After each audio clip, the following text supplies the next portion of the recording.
नमस्कार दोस्तों, जैसा कि संविधान में इसके पहले हमने मौलिक अधिकारों का पूर्ण रूप से अध्ययन कर लिया था, उसी के आगे आज हम राज्य के नीति निर्देशक तत्वों का अध्ययन करेंगे। तो चलिए देखते हैं राज्य के नीति निर्देशक तत्व क्यों लाए गए, क्यों हमारे लिए महत्वपूर्ण है, राज्य के प्रति उनकी कैसी छवि है, हमारे प्रति यानी व्यक्ति के प्रति कैसी छवि है, मौलिक अधिकारों से और राज्य के नीति निर्देशक तत्वों के बीच संबंध कैसे है, सकारात्मक है, नकारात्मक है। इन सब चीज़ों के पहलुओं को ध्यान में रखते हुए आज हम राज्य के नीति निर्देशक तत्वों का विधिवत अध्ययन करते हैं। जैसा कि आप देखते हैं कि राज्य के नीति निर्देशक तत्वों को अगर देखा जाए तो भाग 4 में, हमारे संविधान के भाग 4 में रखे गए हैं। भाग 4 में अनुच्छेद 36 से 51 तक है, क्योंकि भाग 3 में मौलिक अधिकार है जो कि 12 से 35 तक हैं। राज्य के नीति निर्देशक तत्वों के इंग्लिश में directive principles of state policy बोलते हैं, ठीक है, जिसको शॉर्ट फॉर्म में DPSP बोलते हैं। कई बार फिर इसका पहले तो फुल फॉर्म पूछ लेता था, लेकिन अब नहीं पूछा जाता है इसलिए, लेकिन इंग्लिश में इनके टर्म आपको पता होना चाहिए, क्योंकि आजकल क्या है, थोड़ा ट्रेंड चेंज हो रहा है। आयोग क्या करता है, चीज़ों को हिंदी को इंग्लिश में कन्वर्ट कर देता है, इंग्लिश को हिंदी में कन्वर्ट करके आज से क्वेश्चन पुटअप कर लेता है। तो राज्य के नीति निर्देशक तत्वों की अगर BN राव की बात करें, जो कि संविधान के सलाहकार रहे, हमारे संविधान के सलाहकार कौन है, BN राव जी हैं। तो BN राव जी ने जब हमारा संविधान बन रहा था उस वक्त इन्होंने बताया कि संविधान में जो मौलिक अधिकार हैं, मौलिक अधिकारों की अपेक्षा एक दूसरे मौलिक अधिकारों के प्रारूप के रूप में एक ऐसे अधिकार और रखे जाएं जिनको मौलिक अधिकार 2 नाम दे दिया जाए, लेकिन उन्हें वो हमारे राज्य के प्रति सकारात्मक अपनी फीलिंग्स रखेंगे, अपने भाव होंगे, और जो कि मौलिक अधिकार हैं ये व्यक्ति के पर्सनल स्वतंत्रता की बात करते हैं। अगर आप खुद ही सोचिए, राज्य के नीति निर्देशक तत्वों को या वो जो द्वितीय मौलिक अधिकारों की बात कर रहे थे, द्वितीय मूल कर्तव्यों की बात कर रहे थे, अगर उनको मौलिक अधिकारों में रख दिया जाता तो जैसे यहाँ पर बताया गया कि पेंशन होंगी, शिक्षा का मुफ्त शिक्षा का प्रावधान, ऐसे कई सारे चीज़ें जो कि राज्य के नीति निर्देशक तत्वों को आपको देखने को मिलेंगी, इनको अगर वहाँ पर मौलिक अधिकारों में रख दिया जाता है तो क्या आप सोच नहीं सकते हैं कि खुद एक बार सोचिए अगर वहाँ पर रख दिया जाता तो क्या होता। जैसे कि पेंशन का प्रावधान है कि 60 वर्ष से ऊपर के जो लोग हैं, जो बुजुर्ग हैं, उनके जीवन यापन के लिए पेंशन का प्रावधान रखा गया है। अगर लोगों को पेंशन नहीं मिलती तो लोग कितनी लंबी लाइन लगा लेते, जो हाई कोर्ट के नज़दीक होते वो हाई कोर्ट पहुँच जाते, जो अपने सुप्रीम कोर्ट के नज़दीक होते सुप्रीम कोर्ट पहुँच जाते, सिर्फ इसी चीज़ के लिए मुझे पेंशन नहीं मिली, मैं 60 वर्ष का हूँ। आप तो देखिए आजकल की जो प्रधानी चल रही है, यहाँ पर आप खुद ही देखिए कि कहो 20 साल वाले को 60 साल की पेंशन मिल जाए, कहो 60 साल वाले को 20 साल की एज दिखा दिया जाए, बेचारा मरकर चला जाता है, कहीं वृद्धावस्था पेंशन नहीं मिलती। इन सब चीज़ों की जो करप्ट चीज़ें, जो भ्रष्टाचार, इन सब चीज़ों को दूर करने के लिए कितना भी गवर्नमेंट हमारी ट्रांसपेरेंसी चीज़ों की बात करे, लेकिन वो नहीं कर पाएगी, क्योंकि अगर वो अपनी ट्रांसपेरेंसी को दिखा देगी तो उसके नीचे भी जो उनको सपोर्ट करने वाले हैं उनकी कमाई नहीं होगी, तो उनकी कमाई नहीं होगी तो गवर्नमेंट का काम नहीं चलेगा, और गवर्नमेंट का काम नहीं चलेगा, गवर्नमेंट ध्वस्त हो जाएगी। इन सब चीज़ों को ध्यान में रखते हुए ट्रांसपेरेंसी की हमारे इलेक्शन में भाषणों पर इस शब्द का बहुत बखूबी से सुनते तो हैं कि पारदर्शिता रूपी कानून व्यवस्था होगी, पारदर्शितापूर्ण प्रशासनिक व्यवस्था की, पारदर्शितापूर्ण शासन प्रशासन चलेगा। ऐसा कभी देखने को मिलता है, सिर्फ आपको कैंपेनिंग में सुनने को मिलता है। तो अगर बात की जाए कि अब पेंशन की बात होती तो लोग वहाँ से सुप्रीम कोर्ट क्या करता है, गवर्नमेंट के खिलाफ परमादेश जारी कर देता, अर्थात मैंडमस, जिसके तहत अब गवर्नमेंट मजबूर होती पेंशन देने के लिए। क्यों? क्योंकि क्या है, अनुच्छेद 32 के मौलिक अधिकारों को उसका गार्जियन, उसका संरक्षक बता दिया गया है मौलिक अधिकारों का, ठीक है। इन सब चीज़ों को ध्यान रखते हुए फिर समस्या आ गई, जब भाई इन्होंने बताया तो लोगों ने कहा, हाँ, जितने भी लोग कमेटी में थे, कहा प्रावधान तो बहुत अच्छा है, प्रस्ताव बहुत अच्छा आप लेके आए साहब, लेकिन इसको हम लागू कैसे करें। तो उन्होंने कहा ठीक है, इस पर भी विचार करते हैं। फिर बात अंबेडकर जी के पास पहुंची, तो अंबेडकर जी पूरी रात सोच रहे हैं 36 सिक्काओं को क्या किया जाए, 36 सिक्काओं को क्या किया जाए, कैसे इनको हैंडल किया जाए, कैसे संविधान में रखा जाए, कैसे लोगों के प्रति इनको रखा जाए।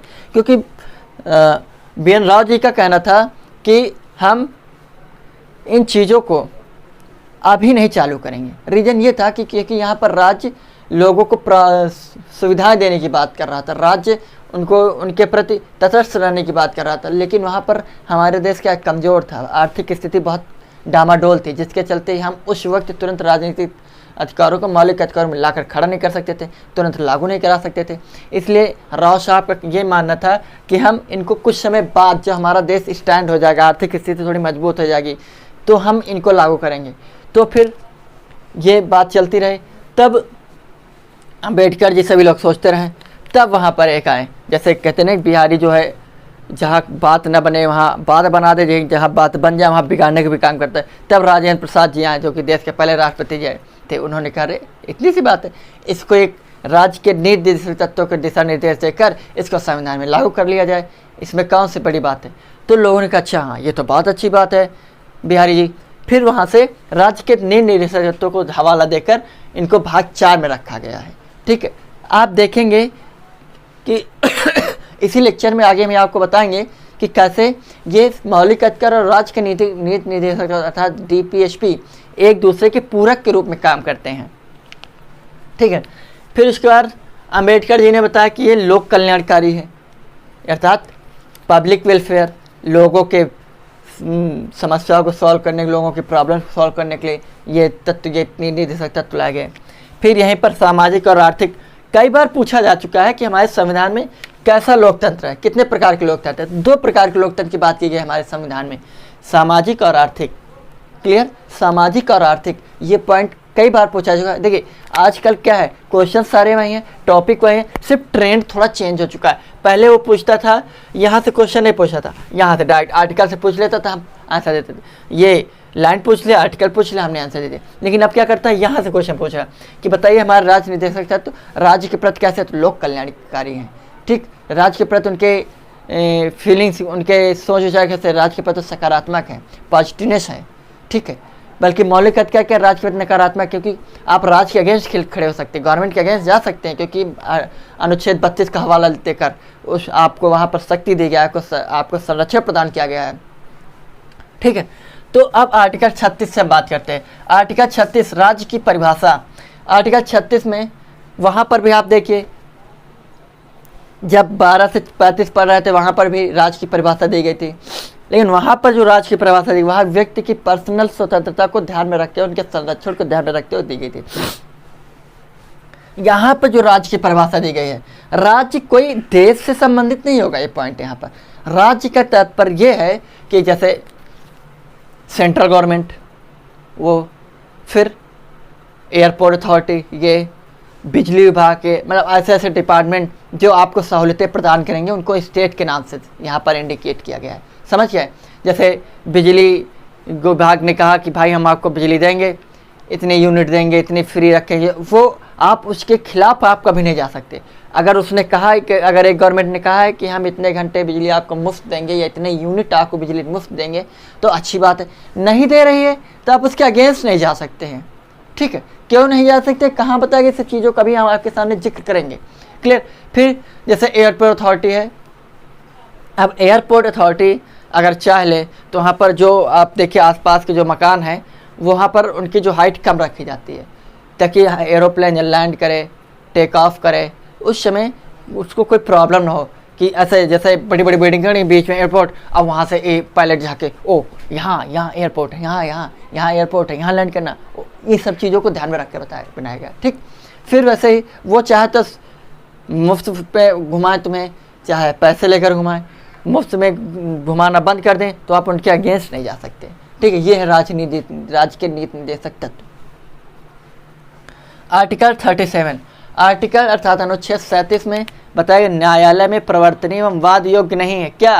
राज्य, वही चीज़, राज्य की मतलब कोई भी चीज़, अगर कोई भी गवर्नमेंट है, जैसे आप देखते हैं कि अखिलेश यादव की जो गवर्नमेंट थी हमारे यहाँ उत्तर प्रदेश में, या आप बिहार को ले लें, जब नीतीश कुमार की गवर्नमेंट थी, कई सारे वो वादों का हवाला देते हैं लेकिन नहीं पूरा करते। क्यों नहीं करते? जैसे इसके पहले जब उत्तर प्रदेश में अखिलेश यादव जी की गवर्नमेंट अर्थात सपा पार्टी की जब सरकार थी, तो उसमें वो उन्होंने वृद्धावस्था पेंशन शुरू की थी।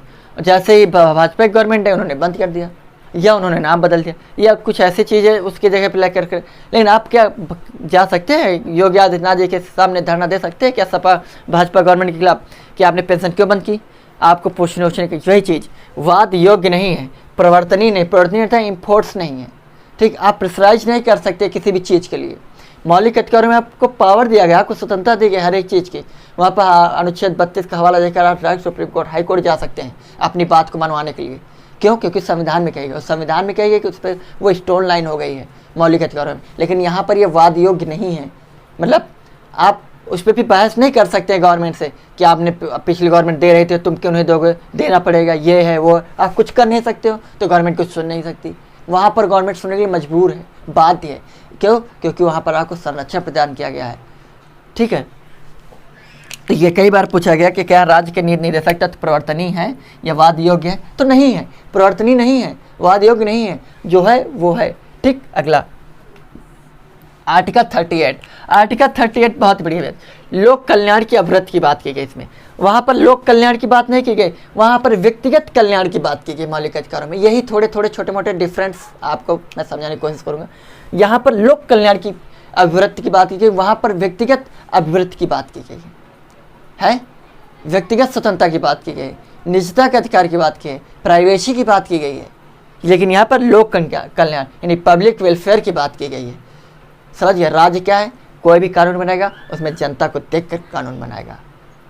कोई भी गवर्नमेंट, कोई भी स्टेट, कोई भी नियम बनाएगा उसमें लोगों के कल्याणकारी गतिविधियों को ध्यान में रखकर बनाया जाएगा। क्लियर? यहीं पर फिर आज से पूछा जाता है कि न्याय कितने प्रकार के हैं संविधान में? 3 प्रकार के। राजनीतिक तत्वों में 3 प्रकार के न्यायों की बात की गई है, सामाजिक न्याय, आर्थिक एवं राजनीतिक न्याय। लेकिन लोकतंत्र कितने प्रकार की बात की गई? 2, सामाजिक और आर्थिक लोकतंत्र की बात की गई है। क्लियर? समझ रहे हैं? बहुत ही आसान भाषा का मैं इस्तेमाल करता हूं ताकि आप आसानी से समझ सकें। किताबी भाषा के किसी भी शब्द का अगर मैंने इस्तेमाल किया है तो उसको मैंने बड़ी विद्वत तरीके से इसको सरल भाषा में तब्दील करके उसको ट्रांसलेट करके आपके सामने में प्रेजेंट करने की कोशिश करता हूं, ताकि चीज़ें अगर किताब से ही पढ़ना होता तो मैं यहाँ पर खड़ा होकर क्यों पढ़ाता, और आप मेरे से जुड़ते क्यों? आप मेरे से इसलिए जुड़े हैं ताकि क्योंकि आपको चीज़ें मेरी समझ में आ रही हैं, चीज़ें समझ में आ रही हैं, इसलिए मैं कोशिश और ज़्यादा करता हूँ कि ताकि आपको और भी समझ में। लेकिन बहुत कष्ट हुआ मुझे, मैंने जब पिछला लेक्चर आपको शूट करके वर्ल्ड ज्योग्राफी का, एशिया महाद्वीप का जो लेक्चर दिया, मैंने देखा कि लोगों में इंटरेस्ट नहीं रहा। अरे मतलब मुफ्त की चीज़ की कोई कीमत नहीं है आपकी नज़र में। स्टूडेंट लाइफ में मुफ्त की चीज़ कोई नहीं होती है। जो चीज़ अच्छी हो, आपके भविष्य के लिए फ़ायदेमंद हो, आपके लिए फ़ायदेमंद हो, वो कभी मुफ्त नहीं होती है। बेशक मैं पैसे नहीं ले सकता हूँ, नहीं ले रहा हूँ, ठीक है, तो इसका मतलब ये थोड़े ना बेकार है, व्यर्थ है। हाँ? क्या सोच रखते हो यार आप लोग? मुफ्त में शिक्षा मिल रही है तो बेकार है। वही चीज़ें गवर्नमेंट स्कूल में, कुछ बदनाम कॉलेजेस स्कूल हैं कि पढ़ाई नहीं होती, कुछ जहाँ पर पढ़ाई भी होती है वहाँ पर लोग अपने बच्चों को भेजते नहीं। क्यों? क्योंकि वहाँ फीस नहीं पड़ती है, 0 रुपये फीस है। क्योंकि 6 वर्ष 14 वर्ष के बच्चों को मुफ्त शिक्षा का प्रावधान हमारे संविधान में दिया गया है।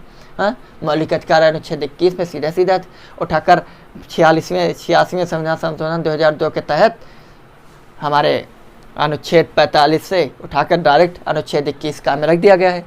इसलिए लोग वहाँ पर अपने बच्चों को नहीं भेजते। हाँ, वहाँ भेजते हैं जहाँ 1700 रुपये, 1000 रुपये, 500 रुपये प्रतिमाह फीस पड़ती है। अच्छी बस आती है, पीले रंग की बस आती है, उसमें से एक अच्छा बैग हम बनाकर अपने बच्चों को देते हैं, टिफ़न देते हैं। इस प्राइमरी स्कूल में आपको टिफ़न कहाँ दे पाओगे?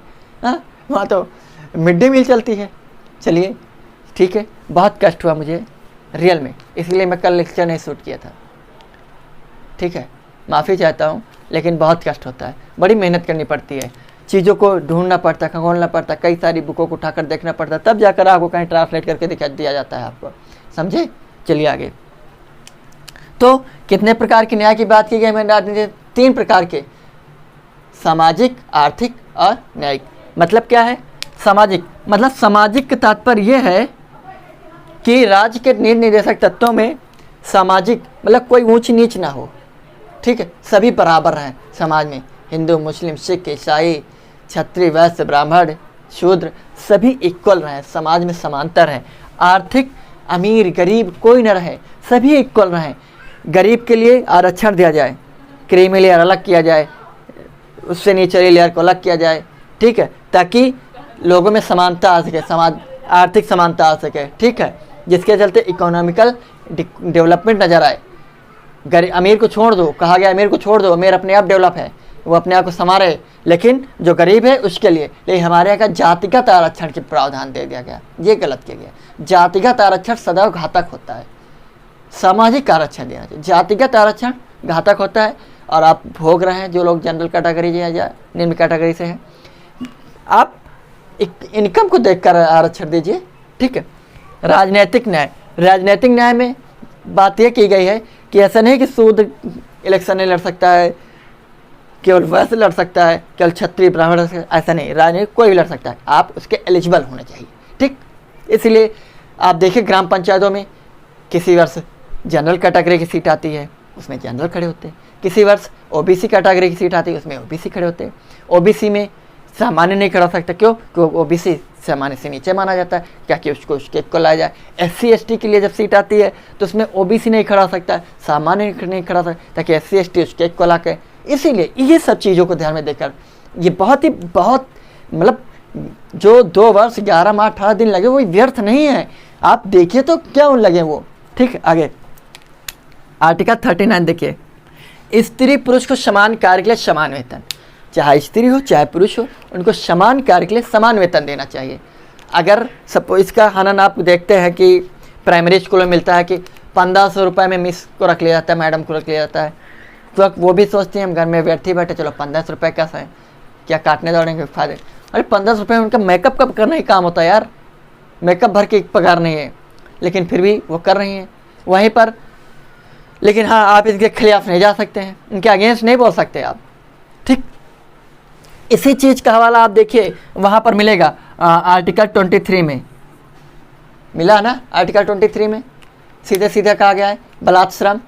या वहाँ पर क्या किया गया है कि वहाँ पर आप बेगारी नहीं कर सकते, अगर आपने किसी से काम करा आपको पैसा देना पड़ेगा, नहीं तो आप खिलाफ जाते। यहाँ पर क्या, यहाँ पैसा तो दे रहे हैं, लेकिन इस चीज़ के विशेष ध्यान देना, अगर पुरुष 8 घंटे काम कर रहा, महिला 8 घंटे काम करे तो दोनों वेतन बराबर है। देखिए गवर्नमेंट स्कूलों में अगर वहीं महिला टीचर है पुरुष टीचर है तो दोनों के 60-60 हज़ार रुपये तरीके बढ़िया 60-60 हज़ार रुपये मस्क रहे हैं, ठीक।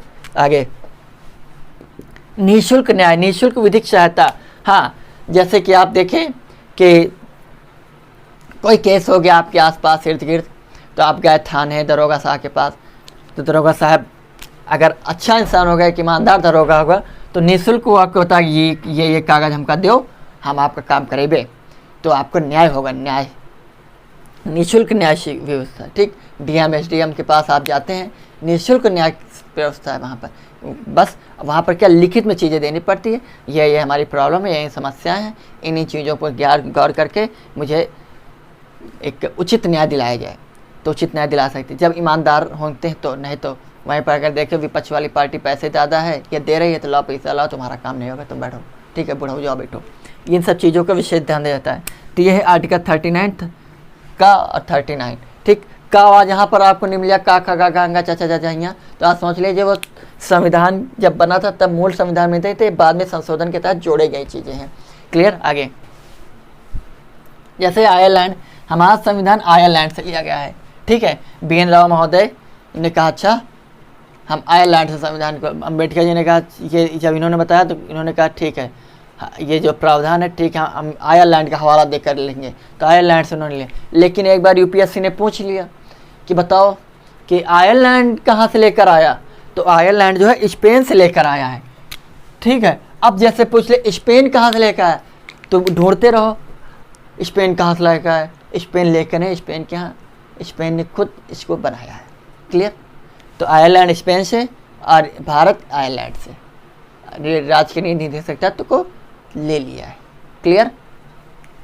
UPSC ने एक बार पूछ लिया कि बताओ बेटा कि हमारे राज्य के नीति निर्देशक तत्व के किस अनुच्छेद में सामाजिक आर्थिक राजनीतिक न्याय की बात की गई, या हमारे अनुच्छेद 38 में हमारे राजनीतिक निर्देशक तत्व या DPSP में कितने प्रकार के न्याय की बात की गई है।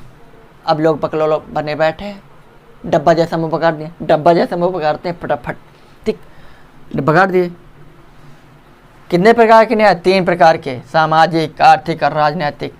UPSC कुछ स्पेशल नहीं, अलग नहीं पूछता है, बस उन्हीं चीज़ों में वहाँ से क्वेश्चन पुटअप कर लेता है जहाँ पे आपकी नज़र जाकर लौट आती, आप उसको छोड़, अरे बेकार है, वहीं से वो क्वेश्चन पुटअप करता है। जहाँ UPSC में आप चीज़ों को बेकार छोड़ देंगे, UPSC वहीं से क्वेश्चन पुटअप करना शुरू कर देता है। ठीक, आगे आर्टिकल 40 ग्राम पंचायत। ग्राम पंचायतों को आर्टिकल 40 अनुच्छेद 40 रखा गया है। जब ग्राम पंचायतें पे चर्चा हो रही थी तब कई सारी चीज़ों पे गांधी और अम्बेडकर में वाद विवाद हो गया।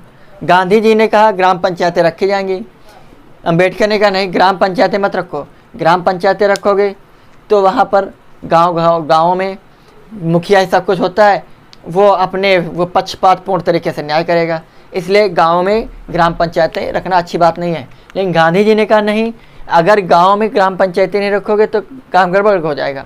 रीज़न ये है कि कोई भी सरकारी योजनाएं ऊपर से नीचे तक कोई पैसा आया, सपोज जब 100 रुपये वहाँ से भेजा गया, कम से कम 50 रुपये तो ग्राम तक पहुँचेगा, मुखिया तक पहुँचेगा, लेकिन वहाँ पर कोई पंचायत ही नहीं रहेगी तो लोग रास्ते में सारा खा जाएंगे। तब ये हुआ, तब कहा गया अच्छा, दोनों में वाद विवाद चल रहा था, तब फिर सुलझाने के लिए कहा गया अच्छा ठीक है, हम ये कहा गया कि इसको राज्य के निर्देशक तत्व में रख दो, जिस राज्य को लगेगा अच्छा है वो अपने यहाँ पंचायती राज रखें, पंचायत ग्राम पंचायतें, जिस राज्य को लगेगा पंचायती राज जरूरत नहीं है वो नहीं रखें। राज्य के नीति निर्देशक तत्व क्या यही है, राज्य के नीति यानी वो नीतियाँ हैं जो राज्य को सकारात्मक ढंग से चला सकें, सुचारू रूप से विकास में काम आ सकें। अगर आपको लगता है ये नीति हमारे लिए घातक है तो आप उसको नहीं लगा रहे, कोई आपसे वाद विवाद परिवर्तन ही नहीं, वाद विवाद नहीं कर सकता है, ठीक, ये सब चीज़ें। इसीलिए सबसे पहले जो ग्राम पंचायतें हैं वो 2 अक्टूबर 1959 को राजस्थान के नागौर जिले से शुरू की गई हैं। 2 अक्टूबर, इसीलिए 2 अक्टूबर से क्यों, क्योंकि गांधी जी इनके पक्ष में थे, तो गांधी जी के, अब अम्बेडकर के 14 अप्रैल कर दिया जाता तो अम्बेडकर का जल बुझ के राख हो जाते, क्योंकि कहते हैं हमको जला रहे हैं, मैं इसके पक्ष में नहीं था, फिर भी मेरे हैप्पी बर्थडे टू यू पर ये राज्य ग्राम पंचायतें शुरू कर रहे हैं, इसलिए कहा गया नहीं भाई इनको जलाओ भुंजाओ ना, चलो ठीक है, हम गांधी जी के पक्ष में चलते हैं, गांधी जी इनके पक्ष में थे, इसलिए गांधी जी के हैप्पी बर्थडे टू यू पे हम इनको शामिल करते हैं। क्लियर, ये हुआ। 41, कुछ दशा में सरकारी सहायता, बहुत सही है। देखिए जैसे बूढ़ाऊ लोग हैं, विकलांग कैंडिडेट हैं, हैंडीकैप्ड, शिक्षा, इन सब चीज़ों पे विशेष ध्यान दिया गया है। क्यों? क्योंकि आप देखिए कहा गया कि जो बुजुर्ग लोग हैं बहुत ही खतरनाक होते हैं। जैसे कि जोक सुनाता हूँ कि एक लड़का एक लड़की जा रहे थे, रोड के एक तरफ 2 बुढ़ाऊ बैठ रहे हैं बेंच पर, दूसरी तरफ एक बतासे ठेले वाला था, गोलगप्पे वाला, एक लड़का और लड़की दोनों उतरे और गोलगप्पे खाने लगे। तो एक बुढ़ाऊ कहते हैं वो लड़का उस लड़की का भाई है, वो लड़का उस लड़की का भाई है। लेकिन देखो दूसरे बुढ़ाऊ का दिमाग खुरापाती रहा, तो उन्होंने क्या कहा, नहीं वो लड़की उस लड़के को भाई है। देखिए यमक अलंकार का अद्भुत उदाहरण है, ठीक है। चलिए, तो ऐसे बुढ़ाऊ कहा गया, चलो बुढ़ाऊ काम दी जाए। तो यही ये जैसे प्रौढ़ावस्था शिक्षा का एक प्रचलन चला था कि जो लोग जैसे बचपन में नहीं पढ़ पाए, नहीं लिख पाए, अगर उनको पढ़ने लिखने की इच्छा है तो वो इसके तहत पढ़ाई लिखाई कर सकते हैं, ठीक है। बहुत लोग हमारे लेक्चर देखते हैं, कहते बेटा बहुत अच्छा समझाया, तो हम कहते हैं अच्छा बहुत बढ़िया बहुत बढ़िया बहुत बढ़िया, अब मैं मास्टर से बेटा बन गया हूँ बेटा, ठीक है। चलिए, वो उनका प्यार है, उनका आशीर्वाद है हमारे प्रति। विकलांग लोगों के प्रति कि जैसे आप देखिए, जब गवर्नमेंट को लगा कि स्कूल में विकलांग बच्चों की जिनके लिए साइकिल वाइकिल है, पहले सीढ़ियाँ होती थी बरामदे में चढ़ने के लिए, लेकिन वो लगा उनकी सीढ़ियों से उनको दिक्कत, इसलिए उनको स्लॉप टाइप एक रैम्प बना दिया गया, उससे चढ़ने होते हैं, ठीक। शिक्षा को इसी के तहत सरकारी सहायता के तहत रख दिया गया है, ठीक है। अगला आर्टिकल 42, बात ये न्याय संगत मनोचित दशा और प्रसूति सहायता। न्याय संगत और मनोचित दशा में बहुत कम डिफरेंट है, बारीक से डिफरेंट है, ठीक है। न्याय संगत में ये कहा गया है कि कोई भी व्यक्ति न्याय से वंचित न रहे, पुरुष है, महिला है, क्षत्रिय है, ब्राह्मण है, शूद्र है, वैश्य है, इनको न्याय के प्रति एक समान संगति, जैसे कोई भी काम चल रहा है तो वहाँ पर जो अधिकार महिलाओं को पुरुषों को होना चाहिए, जो शूद्र को वो क्षत्रिय को होना चाहिए, जो क्षत्रिय को है वो शूद्र को होना चाहिए, ऐसे न्याय संगत काम है। मनोचित दशा में ये है कि जैसे कि कोई, जैसे रेलवे में ले लो, रेलवे ग्रुप डी में बहुत काम रहता है, कोई भी व्यक्ति वो बीमार हो गया, तो गवर्नमेंट को सोचना चाहिए, उनके जो सीनियर हैं उनको सोचना चाहिए व्यक्ति का काम भी करता रहे और वो परेशान भी ना हो, उसकी मानसिक स्थिति भी ना खराब है, क्योंकि वो व्यक्ति बीमार होता है, उसको मेंटली यार परेशान रह जाता है। ठीक है, तो इसलिए वो लोग सोचते हैं चलो इसको काम भी दे दिया जाए और ये आराम ही ना करे, हल्के फुल्के उसको काम में रख दिया जाता है और उसको मनोचित स्थिति यानी मानसिक स्थिति भी ठीक रहती और ये न्याय संगत भी होता है। ये डिफरेंट है। प्रसूति सहायता यानी प्रेगनेंसी के दौरान जब डिलीवरी का टाइम होता है, तो केरल पहला राज्य रहा है जिसने किसी भी गर्भवती महिला के लिए, प्रेग्नेंट महिला के लिए 3 महीने डिलीवरी के 3 महीने पहले और डिलीवरी के 3 महीने बाद तक छुट्टी देने का प्रावधान शुरू किया। केरल राज्य पहला है हमारे देश का।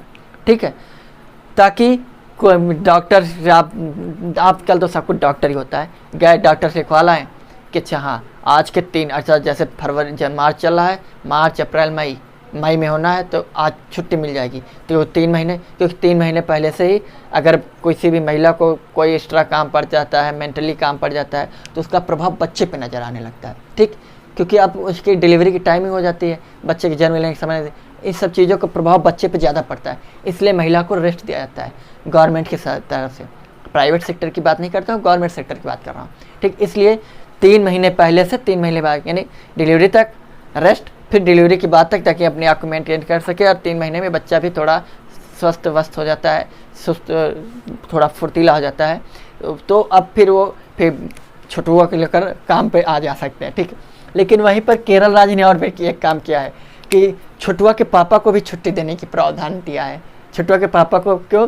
क्योंकि भाई छुटुआ की मम्मी परेशान रहेंगी, लाना 15 दिन पहले, आज डिलीवरी की डेट थी लेकिन आज नहीं हुआ, कल होगा, कल नहीं परसों होगा डिलीवरी, इन सब चीज़ों को घट्टे बढ़ने के लिए इसलिए केरल सरकार ने क्या किया कि 15 दिन पहले छुटुआ के पापा को भी 15 दिन पहले और 15 दिन बाद, डिलीवरी के 15 दिन पहले और डिलीवरी के 15 दिन बाद तक, अर्थात 1 महीने की छुट्टी का प्रावधान दिया गया है छुटुआ की मम्मी को लाने ले जाने के लिए। फिर जैसे छुटुआ आ गया धरती पर, फिर छुटुआ को मम्मी को रेस्ट, काम धाम करने के लिए, उनकी देख रेख करने के लिए छुटुआ के पापा कराना उचित समझा जाता है। इसलिए ठीक है, सबसे पहले केरल राज्य ने शुरू किया था ये सारा सिस्टम।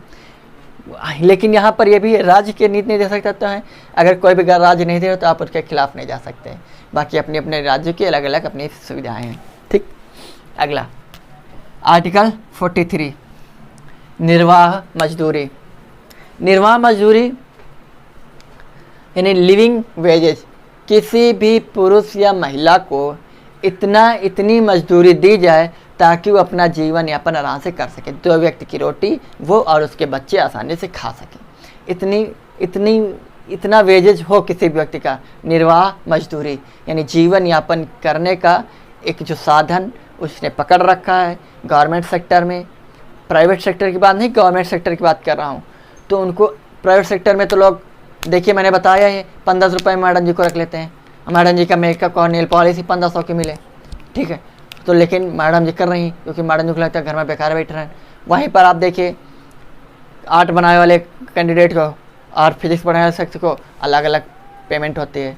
ठीक वही चीज़, मतलब इतनी सैलरी दी जाए ताकि उनका जीवन यापन आसानी से हो सके, आसान से कॉलर ऊँचा करके काम कर सके अपने, ताकि गवर्नमेंट की बेइज्जती भी ना हो यार।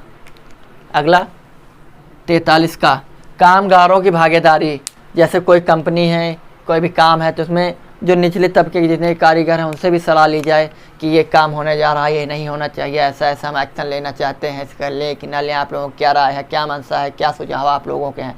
इन सब चीज़ों का भी विशेष ध्यान दिया जाए ताकि उनको ये न लगे कि कंपनी या गवर्नमेंट हमारे खिलाफ खड़ी है। ठीक, इन सब चीज़ों को भी ध्यान दिए रखें। वैसे तो आजकल की जो गवर्नमेंट है तो खुद ही सब कुछ कर लेती है। ठीक है, खुद ही कानून बना लेती है, खुद ही लागू कर लेती है। आप इसके पक्ष में है कि नहीं है, doesn't matter, matter is act. उनसे मतलब उनको फ़ायदा होना चाहिए, आपको फ़ायदा नुकसान नहीं ध्यान रखा जाएगा। ठीक, अगला 43 खा में सहकारी समिति कोऑपरेटिव की बात की गई। सहकारी समिति जैसे कि गवर्नमेंट ने क्या किया, कोई योजना आई, कोई काम आया, जैसे सपोज दैट नहर बनवाना है, गवर्नमेंट नहर बनवा दी और नहर का पता नहीं पानी कैसे, तो गवर्नमेंट क्या करती, कम से कम 20 लोगों की एक समिति बनाती है, उसमें लोगों को कि ये काम है, ऐसे ऐसे करवाना है। तो गवर्नमेंट आपसे ज़्यादा अनुभवी है तो गवर्नमेंट आपको गाइड करती है, ये काम ऐसे करवाना है, ये काम ऐसे करवाना। तो वहाँ पर लोग जो समिति है उसके अंतर्गत जो भी लोग चुने गए हैं वो उसको काम को करवाते हैं। कोऑपरेटिव को यानी सहयोग, ऑपरेटिव यानी काम करवाना। ठीक, ऑपरेट करना, नियंत्रण करना। तो लोगों की सहमति के द्वारा वो जो काम करा जाता है, सहमति कोऑपरेटिव बैंक के कई सारी होती हैं, उसमें 10-20 लोगों को वहाँ के सामाजिक वहाँ के आसपास के लोगों को मिलाकर और बैंक को मतलब एक गार्जियन के रूप में लोगों को हस्ताक्षर के रूप में बैंक को स्टैंड किया जाता है। ठीक, ऐसे कोऑपरेटिव बैंकें होती है। तो आज हम आर्टिकल 43 तक पढ़ेंगे, अगले लेक्चर में इसके आगे आपको मिलेगा। तो आप प्लीज़ पूरे लेक्चर को पूरा देखने की कोशिश करें, पूरा, और प्लीज़ लाइक सब्सक्राइब कर शेयर करते रहें। कल एक बच्चे का फ़ोन आया था, असम से आया था, जो कि असम गुवाहाटी से बिलोंग करता है। तो उसने बताया था कि वो चीज़ों को एक्चुअली में उसकी शिक्षा बहुत कम हुई है, लेकिन वो चीज़ों को सीखना चाहता है।